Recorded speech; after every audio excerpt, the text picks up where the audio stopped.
Hello friends, मेरा नाम ललित कुमार है और मैं आज के वीडियो में आपको इंडियन कॉन्ट्रैक्ट एक्ट 1872 की यूनिट नंबर 5 करवाने जा रहा हूं, जो कि हमारी क्या है, anticipatory breach.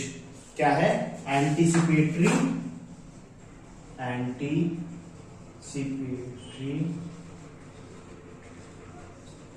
Breach of contract, breach of contract. ये यूनिट 5 है, जो कि हमारी इंडियन कॉन्ट्रैक्ट एक्ट 1872 की है। आज हम इसको डिटेल्ड में पढ़ेंगे। कैसे पढ़ेंगे? डिटेल्ड में। तो इस वीडियो को स्टार्ट करने से पहले मैं आपसे कुछ कहना चाहूंगा कि इस वीडियो को लास्ट तक देखें, जिससे कि आपका anticipatory breach of contract detailed में कवर्ड हो जाए और आप तक समझ में आ जाए।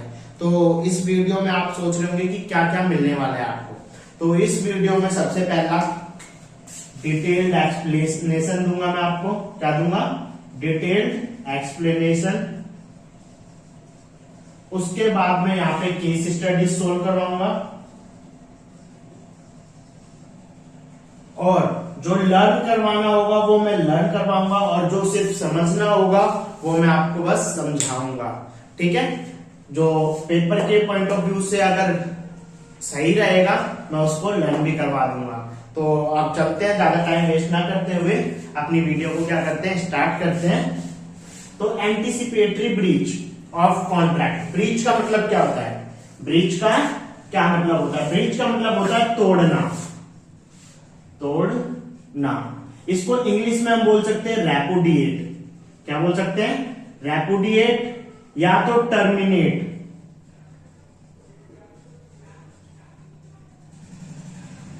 टर्मिनेट। ठीक है? ब्रीच का मतलब होता है तोड़ना।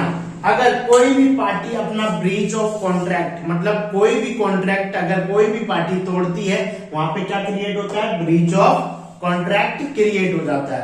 अब ब्रीच ऑफ कॉन्ट्रैक्ट में हमारे पास दो बातें हैं। सबसे पहली एक्चुअल ब्रीच और दूसरी है एंटीसिपेटरी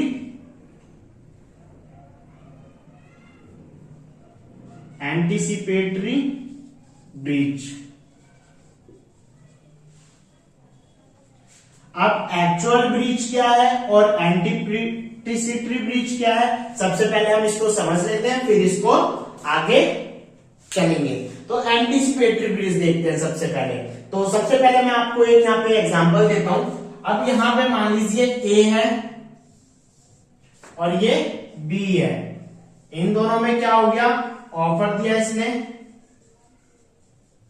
इसने इसको क्या दे दी? एक्सेप्टेंस दे दी।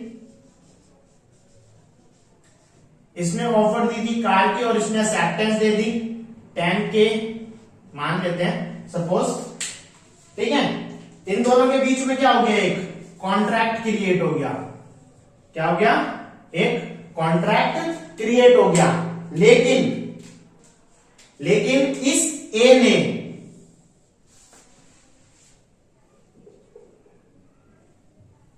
इन दोनों के बीच में क्या हो गया? कॉन्ट्रैक्ट हो गया। अब क्या होता है, मान लो यहां पे इन्होंने कॉन्ट्रैक्ट कितने को किया था? 4/11/21 को। ठीक है? और यहां पे जो ये कार थी वो यहां बी के पास पहुंचने वाली थी कब? 10/11/21 को। ठीक है? लेकिन अब यहां पे ये जो ए है, ए के पास कार थी कहां पे? मुंबई में। लेकिन ये कार कहां पहुंचानी थी? बी के पास, जो कि वो दिल्ली में था। तो ये मुंबई से दिल्ली चलने वाली थी कब? 7/11/21 से। यहां तक सबको क्लियर है? कमेंट करें सब मेरे को क्लियर है तो हम आगे बढ़ते हैं। उसके बाद मैं यहां पे क्या बताने वाला हूं, जैसे कि अब यहां पे परफॉर्मेंस की डेट कब होगी? परफॉर्मेंस डेट है हमारी कितनी? 10 तारीख को, जब परफॉर्म तो हो जाएगी। और 7 से लेके 11 तक की जो डेट है हमारी 10 और 11 21, ये हमारा क्या है? Course of performance. Course of performance, मतलब यहां से चालू हो जाती है हमारी कोर्स ऑफ परफॉर्मेंस। यहां से मुंबई से दिल्ली को जाने के लिए इसको बोलेंगे कोर्स ऑफ परफॉर्मेंस। तो एक्चुअल ब्रीच देख रहे हैं हम सबसे पहले। तो एक्चुअल ब्रीच क्या होता है? तोड़ना, एक्चुअल में तोड़ना। एक्चुअल में तोड़ना इसका मतलब eight the time of performance पे तोड़ते हैं तो हमारा एक्चुअल ब्रीच ऑफ कॉन्ट्रैक्ट होता है, और कोर्स ऑफ परफॉर्मेंस के दौरान तोड़ते हैं मतलब during the course of performance के दौरान तोड़ते हैं, तब भी हमारा क्या होता है? Actual breach of contract. तो यहां पे हमें दो बातें समझ में आ गई। एक तो eight the time of performance पे तोड़ते हैं, और दूसरा हम कब तोड़ते हैं? During the course of performance. लेकिन यहां पे जो एंटीसिपेटरी ब्रीच है, इसके अंदर क्या होता है कि अगर कोई भी व्यक्ति, जैसे कि यहां पे अब ए है, ए कब तोड़ सकता है? बी, मान लो बी तोड़ता है, तो बी कब तोड़ सकता है? एंटीसिपेटरी ब्रीच में अगर बी परफॉर्मेंस डेट से पहले, बिफोर द परफॉर्मेंस डेट को तोड़ता है, तब वो एंटीसिपेटरी ब्रीच है।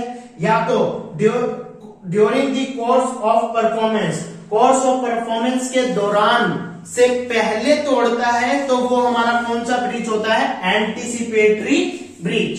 तो हमें एक्चुअल ब्रीच और एंटीसिपेटरी ब्रीच मैंने आपको क्लियरली बता दिया है। अब इसको नोट डाउन कर लें कि कैसे क्या होता है, कि आपको इजी से समझ में आ जाए जब आप अपने नोट्स देखें। तो अब इसके अंदर मैं आपको लिख के बताऊंगा कि याद क्या करना है, एक्चुअल ब्रीच में क्या याद करना है और एंटीसिपेटरी ब्रीच में क्या याद करना है। ये हमारा एग्जाम्पल है, ठीक है।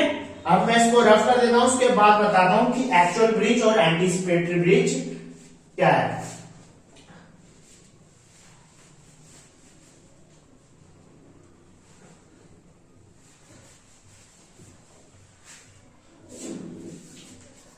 तो यहां पे आपने क्या पढ़ा? एक्चुअल ब्रीच और एंटीसिपेटरी ब्रीच ऑफ कॉन्ट्रैक्ट।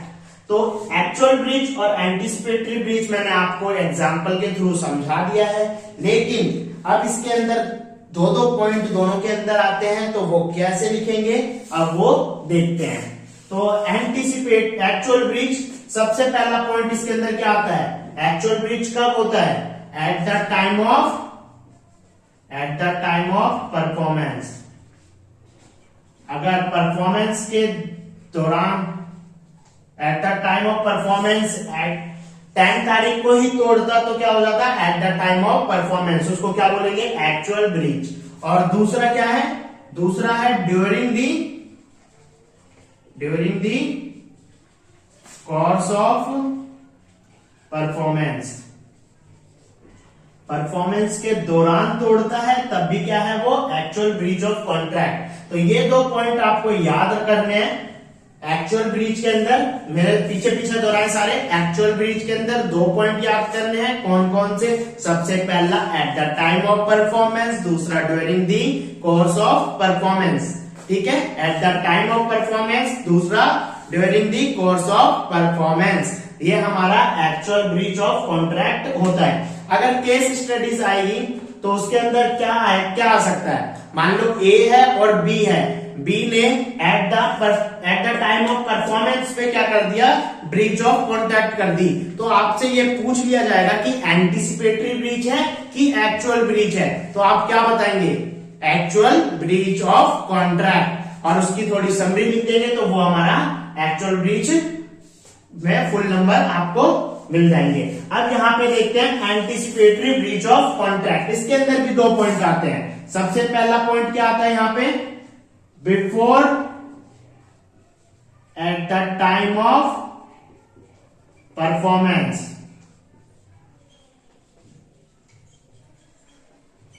अगर हम eight the time of performance से पहले तोड़ते हैं तो एंटीसिपेटरी ब्रीच। कौन सा breach? Anticipatory breach before eight the time of performance. और दूसरा पॉइंट क्या आता है इसके अंदर? दूसरा पॉइंट आता है before during the course of performance. During the course of performance. दूसरा point before during the course of performance. तो अब मेरे पीछे दोहराना याद करने के लिए सबसे पहले हमने क्या पढ़ा है यहाँ पे, breach of contract. Breach of contract के अंदर हमने कितने पॉइंट पढ़े, ब्रीच ऑफ कॉन्ट्रैक्ट के अंदर हमने पढ़े 2 पॉइंट, एक्चुअल ब्रीच और एंटीसिपेटरी ब्रीच। तो एक्चुअल ब्रीच क्या होता है, एक्चुअल ब्रीच क्या होता है, जब eight the time of performance पे कोई ब्रीच करता है तब।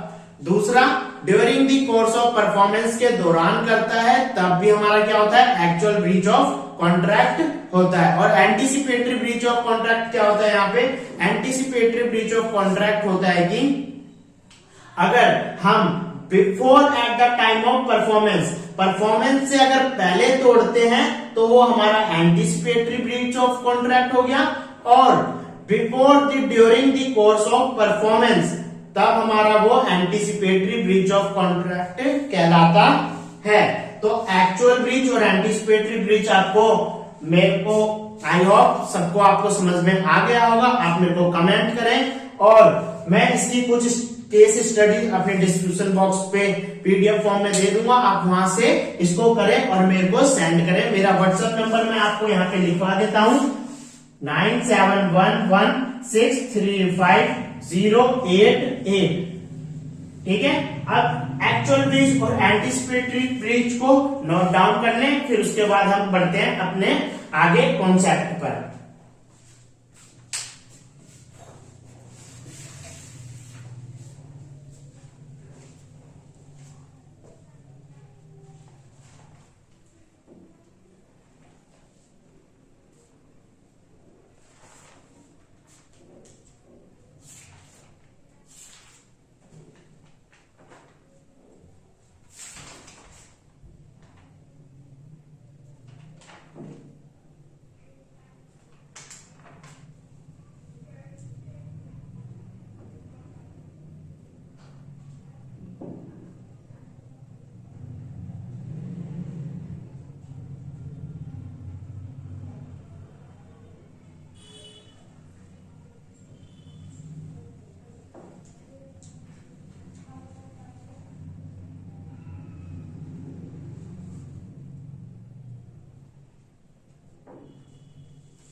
तो अब मैं इसको रफ कर देता हूं।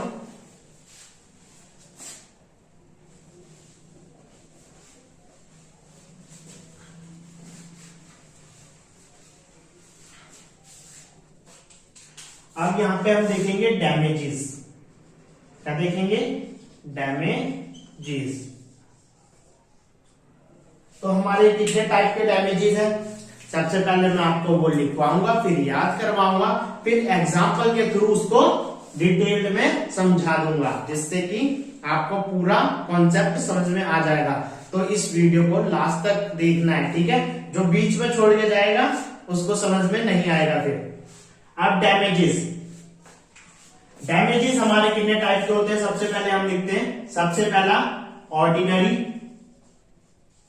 ऑर्डिनरी डैमेजेस, दूसरा स्पेसिफिक डैमेजेस, तीसरा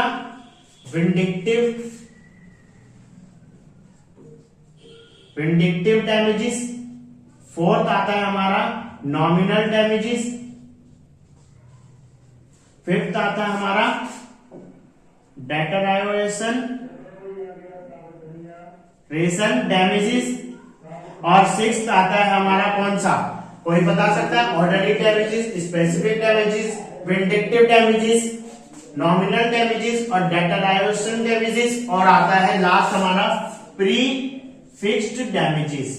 क्या आता है, प्री फिक्स्ड डैमेजेस।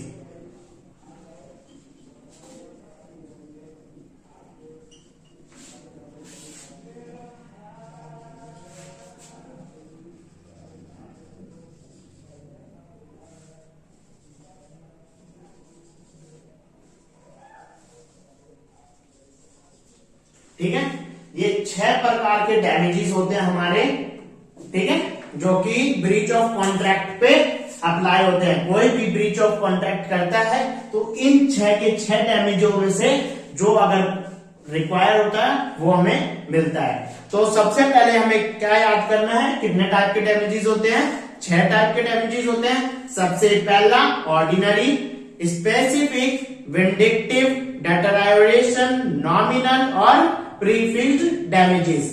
तो अब इसको हम समझते हैं। ऑर्डिनरी डैमेजेस क्या होते हैं, क्या होते हैं ऑर्डिनरी डैमेजेस। ऑर्डिनरी डैमेजेस, अब यहां पे मैं एग्जांपल लेता हूं। मान लेते हैं ये ए है, ये बी है। अब इन दोनों में कॉन्ट्रैक्ट होना था, इसको चाहिए थे 100 बैग एट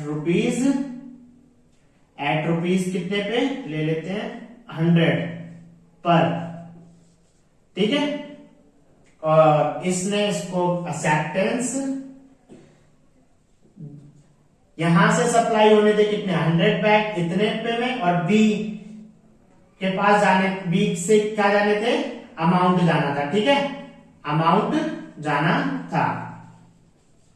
तो अब यहां पे क्या होता है कि ए ने कॉन्ट्रैक्ट किसके संग कर लिया, ए ने कॉन्ट्रैक्ट कर लिया सी के संग, ठीक है।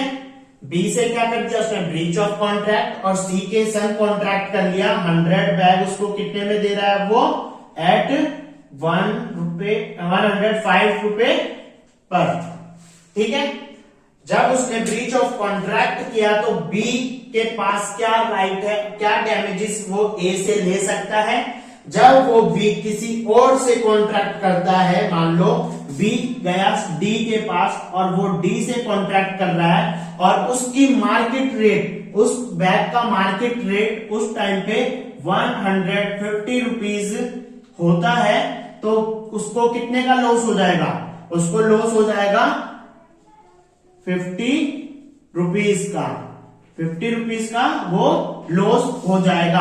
तो ये जो बी को लॉस हुआ है ₹50 का, वो किससे क्लेम करेगा, ए से क्लेम करेगा। क्यों, क्योंकि उसने ब्रीच ऑफ कॉन्ट्रैक्ट करा है, ठीक है। इसी डैमेजेस को हम क्या बोलते हैं ऑर्डिनरी डैमेजेस, क्योंकि यहाँ पे जितना उसको लॉस हुआ वही उसको मिलेगा, ऑर्डिनरी डैमेजेस है, ठीक है। अब यहां पे आता है दूसरा स्पेसिफिक डैमेजेस। स्पेसिफिक डैमेजेस क्या होते हैं, तो अब वो देखते हैं स्पेसिफिक डैमेजेस।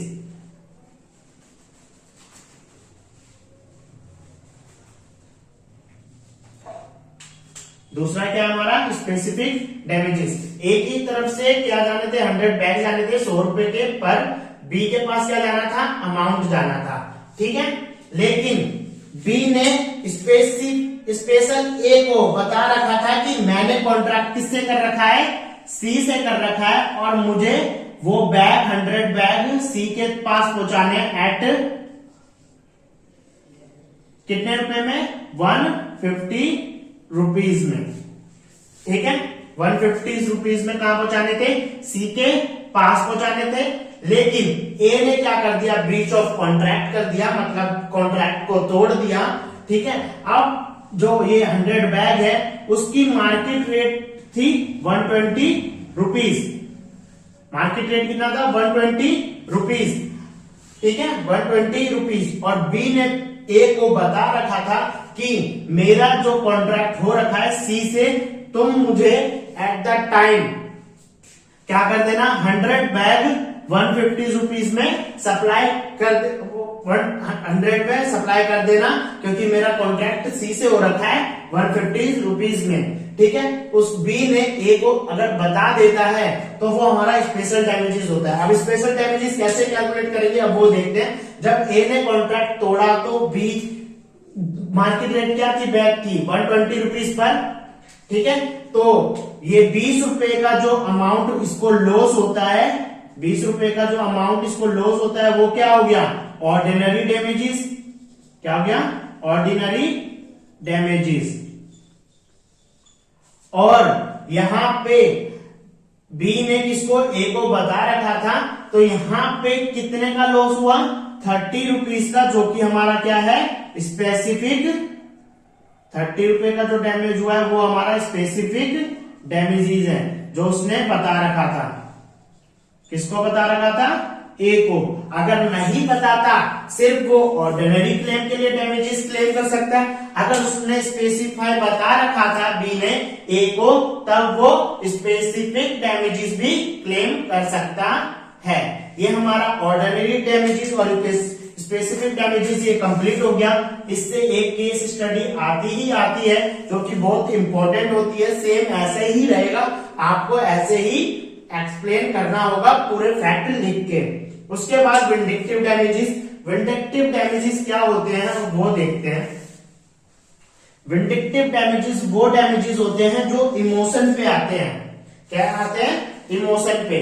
अब जैसे कि यहाँ पे ए है और बी है, ठीक है, इन दोनों में शादी होनी थी, कॉन्ट्रैक्ट होना था, ठीक है, लेकिन बी ने क्या कर दिया? मना कर दिया। बी ने क्या कर दिया? मना कर दिया शादी करने से।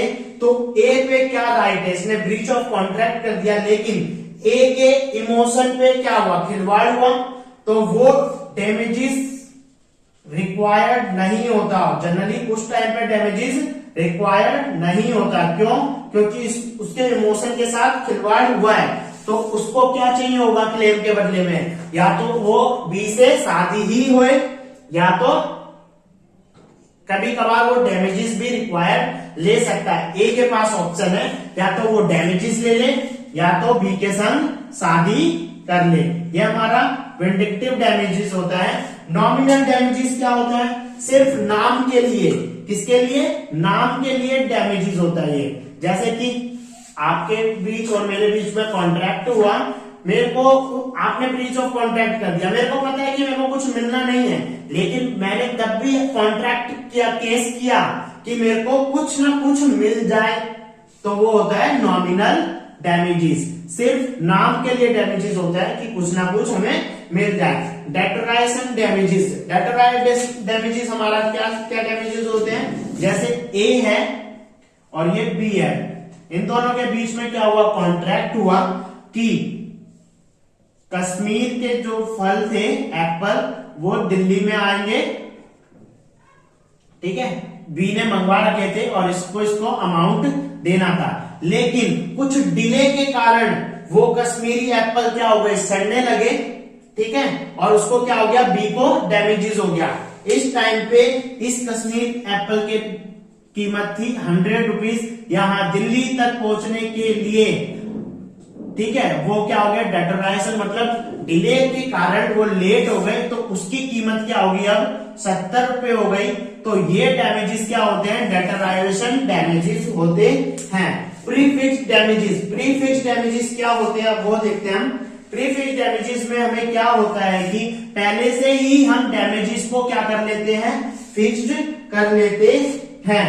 ए और बी के बीच में क्या हो गया? कॉन्ट्रैक्ट होता है, ठीक है, इन दोनों ने क्या कर रखा है? डैमेजेस को फिक्स्ड कर लेते हैं।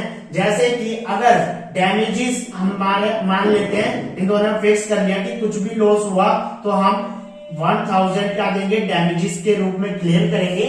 लेकिन डैमेजेस अगर 2000 के हो जाए तो 2000 के हो जाएंगे तो 1000 ही वो लायबल रहेगा, यानी क्लेम कर सकता है, क्योंकि उन्होंने पहले ही क्या कर लिया था? प्री फिक्स्ड कर लिया था। लेकिन इन केस अगर वो 500 हो जाए, सिर्फ लॉस कितने का हुआ हो? 500 का, और हमने प्री फिक्स करा था 1000 का, तो वो कितने के लिए लायबल होगा? वो सिर्फ लायबल होगा कितने के लिए? ओनली 500 के लिए क्या रहेगा? लायबल रहेगा। क्यों? क्योंकि इसके अंदर जब कम होता है तो हम कम के हिसाब से चलते हैं, अगर ज्यादा होता है तो प्रीफिक्स्ड के अमाउंट से चलते हैं। तो ये हमारा डैमेजेस यहाँ पे कंप्लीट होता है, और उसके बाद हम चलते हैं अपने remedies for breach of contract.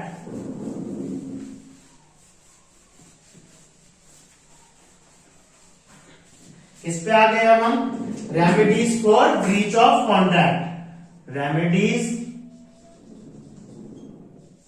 For breach of contract.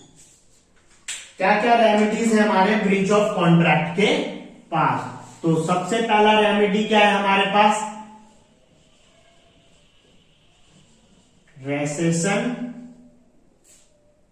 Of the contract. Rescission मतलब होता है कॉन्ट्रैक्ट को खत्म करना, टर्मिनेट करना, रेपुडिएट करना, उसको बोलते हैं क्या, रेसेशन ऑफ द कॉन्ट्रैक्ट। दूसरा क्वांटम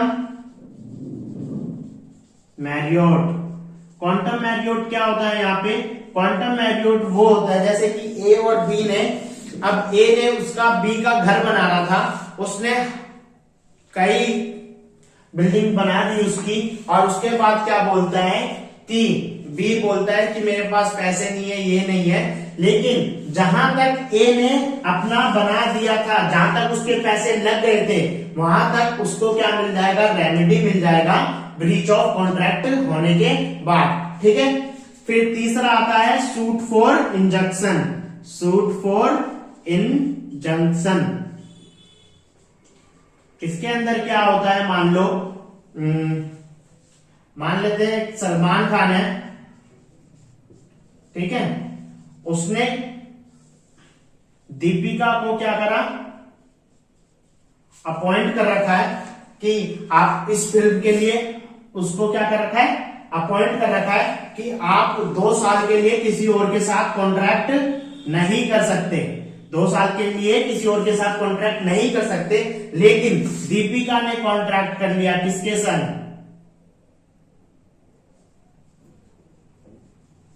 रणवीर के संग। ठीक है, रणवीर के संग जब कॉन्ट्रैक्ट कर लेती है तो सलमान खान पे क्या रेमेडीज हो जाएंगी, ब्रीच ऑफ कॉन्ट्रैक्ट के उस पे। तो या तो वो क्या कर सकता है, उससे डैमेजेस ले सकता है, डैमेजेस क्लेम कर सकता है, या तो अगर वो रोक, इंजंक्शन मतलब होता है रोकना, या तो उस दीपिका को केस फाइल कर सकता है, सूट फॉर इंजंक्शन, रोक सकता है। वो कहां पे जाएगा, सलमान खान कोर्ट में जाके बोलेगा कि दीपिका ने मेरे साथ ऐसा किया, उसकी परफॉर्मेंस को क्या कर लगाओ, रोक लगाओ, इंजंक्शन लगाओ। ठीक है, फिर चौथा आता है हमारे पास, क्या आता है, suit for performance. Suit for performance, जब किसी पर्सन की परफॉर्मेंस क्या हो, नेसेसरी हो, तो हम क्या रेमेडीज ले सकते हैं, उसकी परफॉर्मेंस को क्या कर सकते हैं, अप्लाई कर सकते हैं, वरना हम डैमेजेस क्लेम कर सकते हैं। जैसे कि अब कॉलेज है, ठीक है, कॉलेज में क्या कौन आना था, मान लेते हैं हम हनी सिंह कॉलेज में आना था, उसको पेमेंट हमने पहली कर दी, कॉलेज वालों ने इसको क्या कर दी, पेमेंट कर दी, लेकिन हनी सिंह ने अपनी परफॉर्मेंस कॉलेज में दी ही नहीं, जो कि नेसेसरी थी। क्या थी, नेसेसरी थी ना उस कॉलेज के बच्चों के लिए कि हनी सिंह आएगा, उनका मन लगा हुआ था। तो इस टाइम पे जो कॉलेज वाले जो मेंबर थे जिन्होंने पेमेंट करी थी, या तो वो हनी सिंह से क्या ले सकते हैं, डैमेजेस ले सकते हैं, या तो उसकी परफॉर्मेंस कर सकते हैं। इस केस में क्या होता है, ज्यादातर डैमेजेस हम अप्लाई नहीं करते, क्योंकि परफॉर्मेंस जो होती है हनी सिंह की वो नेसेसरी होती है, तो हम उसकी परफॉर्मेंस को ही चॉइस करते हैं। लेकिन अगर ये हनी सिंह क्या होता, माइनर होता, इसके जगह पे कौन होता, कोई माइनर होता, तो उसके जगह पर हम डैमेजेस क्लेम नहीं कर सकते, ना ही उसकी सूट फॉर परफॉर्मेंस ले सकते। ठीक है, परफॉर्मेंस भी नहीं ले सकते। ठीक है, इन केस ऑफ माइनर की टर्म में। तो ये रेमेडीज हमारे 4 रेमेडीज होती है, remedies for breach of contract. कौन कौन सी रेमेडीज होती है, सबसे पहला रेमेडीज हमारी होती है rescission of the contract, second quantum meruit, third suit for injunction, और फोर्थ यहाँ पे आता है हमारा क्या, सूट फॉर परफॉर्मेंस, जो कि हमारा ब्रीच ऑफ कॉन्ट्रैक्ट का तीनों टॉपिक हमने क्लियर कर लिया, वो भी डिटेल्ड में। आई होप आप सभी को समझ में आ गया होगा, नहीं आया आप मेरे को कमेंट करें, मैं और भी अच्छी तरीके से आपको समझाने की कोशिश कर सकता हूं। ठीक है, तो आप हमारी इस वीडियो को ज्यादा से ज्यादा लोगों को शेयर करें, जिससे कि ये वीडियो सभी लोगों के लिए हेल्पफुल रहे और उनका पेपर भी इजी तरीके से सॉल्व हो जाए। तो फोकस ऑन चार्टेड अकाउंटेंट पे हम ऐसी ही वीडियोस लाते रहते हैं। हमारे चैनल को सब्सक्राइब करें, लाइक करें एंड कमेंट करें। मिलते हैं नेक्स्ट वीडियो में। जब तक के लिए इसको नोट डाउन कर लें।